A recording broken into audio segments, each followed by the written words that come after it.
Hello and welcome again to school जी। कैसे हैं आप बच्चे लोग? सब बहुत बढ़िया है ना? कॉन्सेप्ट आपको इजीली समझ में आ रहे होंगे। और जो आपने पिछली वीडियो में समझा था यानी कि irrational numbers on number line, तो उसके बाद आपने एक्सरसाइज सॉल्व करने की कोशिश करी ना? बहुत आसानी से हो गई होगी। अगर नहीं भी हुई है तो घबराने की कोई बात नहीं है। आप क्या कर सकते हैं, उसे क्वेरी सेक्शन या कमेंट सेक्शन में मुझे दे सकते हैं। I will solve your doubts, मैं आपके डाउट्स लूंगी। ठीक है। और आज की वीडियो में हम सीखेंगे क्या, जो कि आपको मैंने पिछली वीडियो में भी बताया था। क्या सीखेंगे आज हम?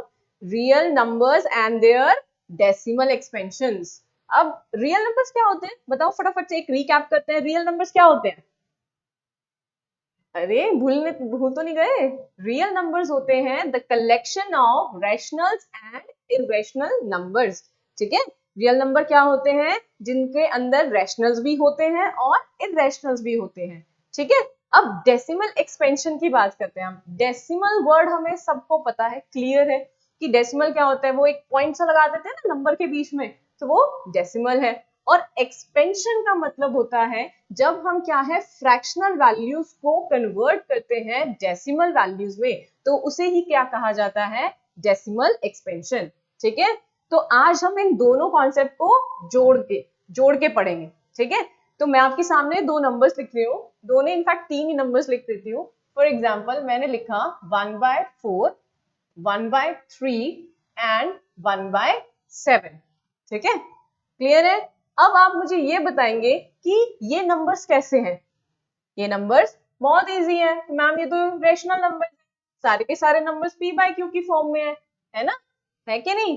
p बाय q की फॉर्म में है। अब हम इन्हें क्या करेंगे, इनका डिवीजन करेंगे so that we can convert. हम इसे किस में कन्वर्ट कर सके? इनका डेसिमल एक्सपेंशन में इनका कन्वर्जन कर सके। आइए देखते हैं। 4 को जब मैंने डिवाइड किया किससे? 1 से।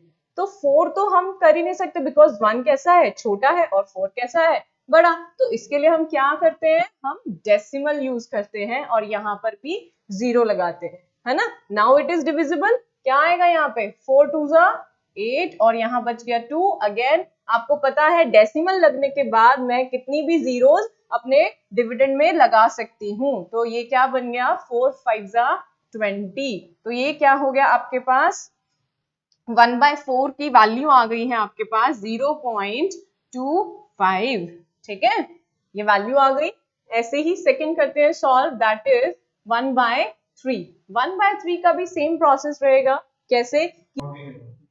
देखिए जैसा हमने यहाँ पर किया था वैसा ही सेम यहाँ पर करना है कि क्योंकि 1 क्या है? स्मॉलर वैल्यू है 3 से, तो हम क्या करेंगे? यहाँ पर एक डेसिमल लगाएंगे और यहाँ पर क्या बन जाएगा उसके बिहाफ पे? 0।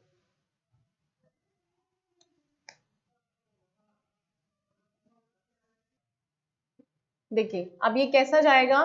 3 3 जा 9। अगेन 1 रह गया, लेकिन हमें जीरोस का तो कोई इशू है ही नहीं। हम जीरोस क्या कर सकते हैं? वापस से कैरी, क्योंकि आप जानते हैं एक बार डेसिमल पुट होने के बाद हम यहाँ पर एज मेनी वी विश हम जीरोस कैरी कर सकते हैं। अगर आप यहाँ पैटर्न ऑब्जर्व करें तो ये 1 क्या है? कंटिन्यू ऐसा आता रहेगा और यहाँ पर फिर से क्या है? 3 3 आता रहेगा। तो मैं यहाँ पर कंटिन्यूशन को दिखाने के लिए 3 डॉट्स लगा देती हूँ। ठीक है, यानी कि अगर मैं कहना चाहूँ 1/3 की वैल्यू क्या होगी? 1/3 की value in the form of decimals होगी 0.33 एंड सो ऑन। ये क्या है? कंटिन्यू चलती रहेगी, राइट?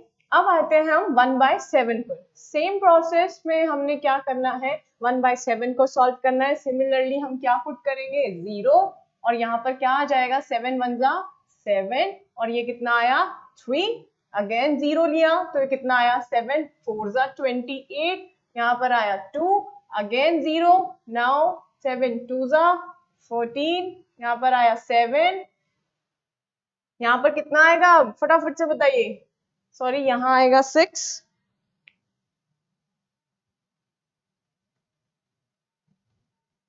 अगेन 0 और यहाँ क्या बन जाएगा आपके पास? फटाफट से बताइए किस पे जाएगा? जल्दी जल्दी। 7 8 जा 7 8 जा 56। नाउ 10 - 6 कितना हो गया? 4। अगेन यहाँ पर आया 5 जा 0 now again what we are left with, यहाँ पर कितना बच गया 1. सो यहाँ मैं इसको छोड़ रही हूँ क्योंकि ये क्या है, सेम वही प्रोसेस स्टार्ट हो जाएगा, क्योंकि जहां से हमने स्टार्ट किया था, 1 से, एंड एज मैनी जीरोस आप देख सकते हैं, यहाँ पर भी जीरोस आप लगा सकते हैं, और ये सॉल्व होकर के हमें फिर से क्या दे रहा है, रिमाइंडर 1 दे रहा है. और अगर मैं इसे फिर से सॉल्व करने जाऊंगी तो ये क्या स्टार्ट हो जाएगा, फिर से 1 4 2 8 7 वैल्यूज ले लेगा. तो अगर मैं इसे लिखना चाहूं 1/7 क्या वैल्यू है, 0.14285 एंड कंटिन्यूएशन, राइट. तो यहाँ पर आपने क्या देखा, क्या है यहाँ पर डिफरेंट, नोटिस करने के लिए क्या है, नोटिस करने के लिए यहाँ पर दो चीजें हैं. क्या, मैंने 3 एग्जांपल्स लिए, मैंने 3 फ्रैक्शंस लिए, ठीक है, और यहाँ पर देखा कि एक फ्रैक्शन में तो मेरा क्या है, कंप्लीट जो था डिवीजन हो गया, कंप्लीट डिवीजन का मतलब रिमाइंडर 0 आ गया, ठीक है, और दूसरे में क्या था, 0 नहीं आया रिमाइंडर, यहाँ पर भी रिमाइंडर 0 नहीं आया. तो दो केसेस कौन से बनते हैं, एक डिवीजन जिसमें रिमाइंडर 0 आ जाए और एक डिवीजन जिसमें रिमाइंडर 0 नहीं आता है.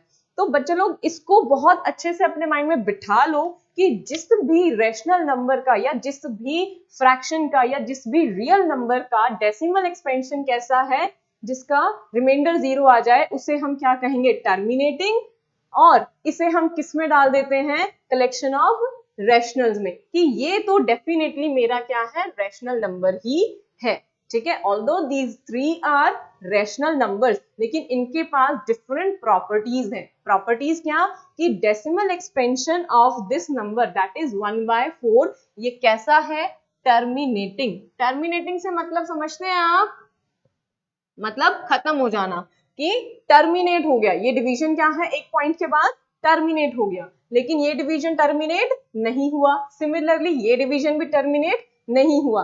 तो ऐसे फ्रैक्शंस जिनका डेसिमल एक्सपेंशन कंटिन्यूएशन में रहता है, कभी भी रिमाइंडर 0 नहीं आता है, तो ऐसे डेसिमल एक्सपेंशंस को कहा जाता है नॉन टर्मिनेटिंग. क्या कहा जाता है, नॉन टर्मिनेटिंग, राइट.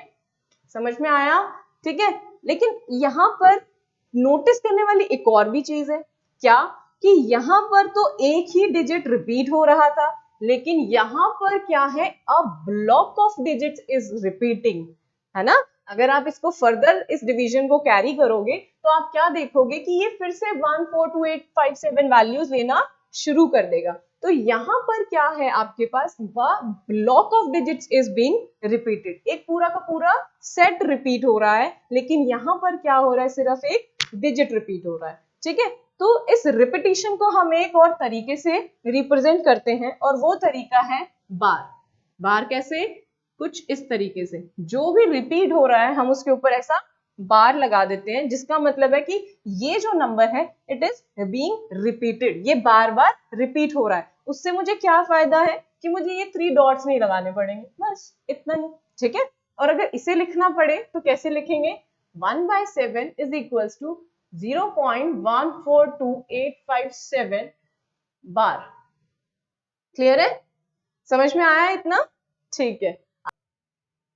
हाँ जी, तो अभी हमने क्या देखा, अभी हमने दो तरीके के क्या देखे, डेसिमल एक्सपेंशन देखे, कैसे, एक तो टर्मिनेटिंग थे और एक नॉन टर्मिनेटिंग थे, ठीक है. तो हम क्या करते हैं, यहाँ से भी एक और डेफिनेशन जनरेट कर सकते हैं, क्या, the numbers whose decimal expansion is terminating they are rational numbers, they are rational numbers. लेकिन अभी हमने देखा था, क्या देखा था, कि 1/3 की वैल्यू क्या थी, 0.3 बार, एंड 1/7 की क्या वैल्यू थी, 1/7 की भी कुछ ऐसी वैल्यू थी, 0.142857 बार.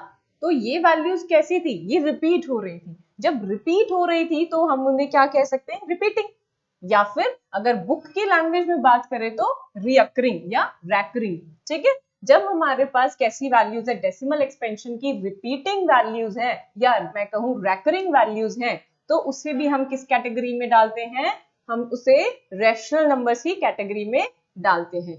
यानी अब क्या हो गया, the numbers whose decimal expansion is terminating and repeating, उसे हम क्या कहेंगे, रैशनल नंबर्स. अब इरेशनल क्या हो गए, जो सब ना ना ना करते रहे, है ना। इरेशनल नंबर बड़े ऐसे अजीब से बच्चे होते हैं ना, ऐसे अलग ही तरह के नंबर्स हैं जो कि क्या करते हैं, मैं टर्मिनेट भी नहीं होऊंगा और ना मैं रिपीट होऊंगा, ठीक है।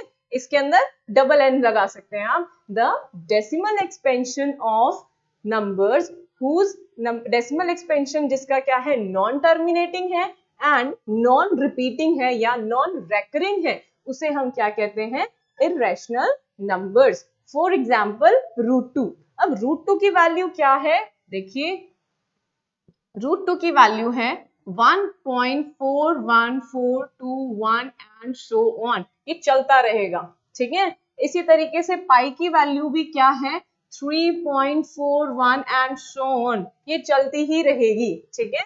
तो ऐसे नंबर्स जिनका डेसिमल एक्सपेंशन कभी खत्म नहीं हो, यानी नॉन टर्मिनेटिंग हो, और साथ ही साथ कैसा हो, नॉन रिपीटिंग, यानी कुछ भी पैटर्न नहीं है, कुछ भी ब्लॉक रिपीट नहीं हो रहा, डिफरेंट डिफरेंट वैल्यूज ले रहा है, तो उसे क्या कहेंगे हम, इरेशनल नंबर्स। तो अभी क्लियर है ना। अब हमारे पास दो दो डेफिनेशन हो गई, है ना।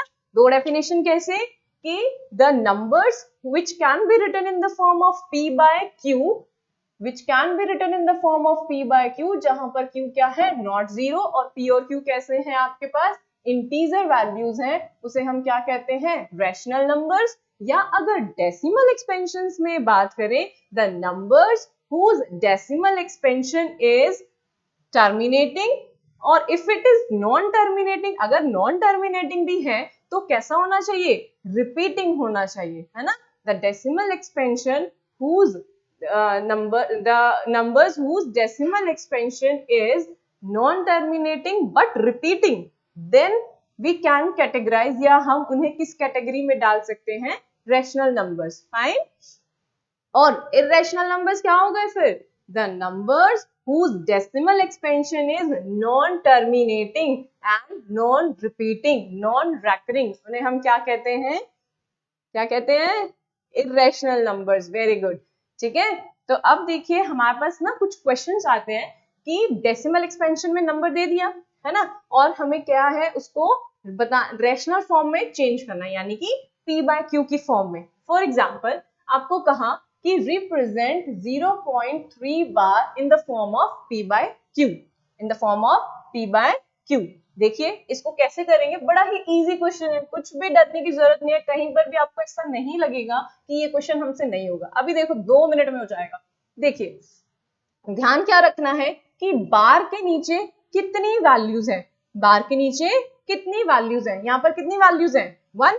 तो that means we have to remember that. अभी देखो हमने कहा लेट x इक्वल्स टू 0.3 बार, ठीक है, 0.3 बार। अब यहाँ क्या था, 1 नंबर था बार के नीचे, तो दोनों तरफ क्या करिए, 10 से मल्टीप्लाई कर दीजिए। अगर मैंने 10 से मल्टीप्लाई कर दिया यहाँ पर, तो ये क्या बन गया, 10x बन गया, और इधर क्या बन जाएगा, because this number is 0.333 and so on.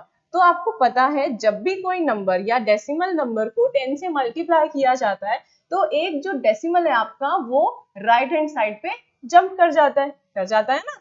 तो ये नंबर 10 से मल्टीप्लाई करने के बाद बन जाता है 3.333 एंड सो ऑन। ये तो कितने सारे 3 हैं, कोई फर्क नहीं पड़ता, राइट। अब हम क्या करते हैं, इस इक्वेशन को नाम दे देते हैं 1, इसको दे देते हैं 2, राइट। अब इक्वेशन 2 में से क्या किया जाए, 1 को माइनस कर दिया जाए, तो क्या आएगा आंसर, देखिए 10x में से x को सब्ट्रैक्ट करा, क्या आया 9x। और इधर देखिए जब मैंने 0.333 में से किसको सब्ट्रैक्ट कर दिया, 3.333, तो ये जो रिपीटिशन वाला था ये तो चला ही गया, राइट, बच क्या गया 3, है ना। तो x की क्या वैल्यू आ गई इधर से 3/9, और इसे हम फर्दर सिंप्लीफाई करेंगे तो क्या आएगा 1/3। तो क्या ये p by q की फॉर्म में है ना। तो ऐसे ही हम सारे नंबर्स को रिप्रेजेंट कर सकते हैं p by q की फॉर्म में। कैसे रिप्रेजेंट कर सकते हैं, जो नंबर कैसे हो सकते हैं या कैसे होंगे, रिपीटिंग फॉर्म में होंगे। अब बार का मतलब क्या हो गया, रिपीटिशन, राइट, हुआ ना ऐसा। तो चलिए एक और क्वेश्चन लेते हैं। देखिए अब आपको मैं एक और ऐसा ही सिमिलर एग्जांपल देती हूँ। देखिए हमें रिप्रेजेंट करना है 0.235, बट बार कहाँ है मेरा 35 पे, 2 पे बार नहीं है, ठीक है, ये याद रखना 2 पे बार नहीं है। तो हम क्या करेंगे, सेम जैसे हमने ये क्वेश्चन सॉल्व किया उसी मेथड से इस क्वेश्चन को सॉल्व करेंगे। लेकिन ध्यान क्या रखना है, फिर से बोल रही हूँ कि बार के नीचे कितने डिजिट्स हैं, 2, यहाँ पर कितना था 1, तो यहाँ मल्टीप्लाई किससे हुआ 10, यहाँ पर किससे होगा 100, बिल्कुल सही। देखिए हमने क्या किया, फिर से यहाँ मैं एक लाइन ड्रॉ कर देती हूँ, आपको थोड़ा क्लियर दिखेगा।